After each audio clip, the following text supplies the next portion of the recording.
Here's an update for what's in version 0.2 of my GVG ATEM controller. So I've added the ability to use the key bus buttons to control things like OGS, media player slots, macros, things like that. So when the first three buttons in the pattern control, when this is flashing, to control 3 OGSs, could do 6 OGSs as well. But if I display the OGS, you'll see that it changes as I press different buttons. I can also change to controlling media player slots.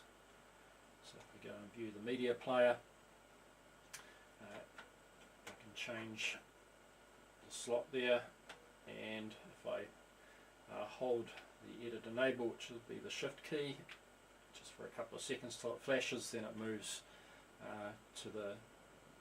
from 1 to 10 to 11 to 20. So then I can switch through various slots in the media pool, and I can do that for media player 2. So I can go back to 1 on that one. As you can see very quickly, I can change which one I'm controlling.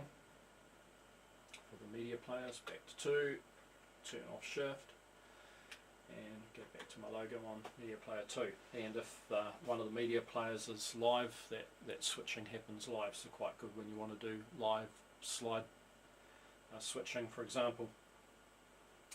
The other thing they hadn't showed before was T-bar working.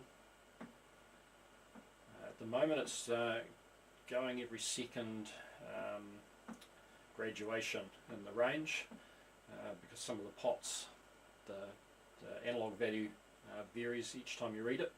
Don't need to worry about that for the T-bar, so I'm going to change that so it reads every value, because once you're at the full or minimum level, it's just a fraction past that, so that value doesn't jump around at all.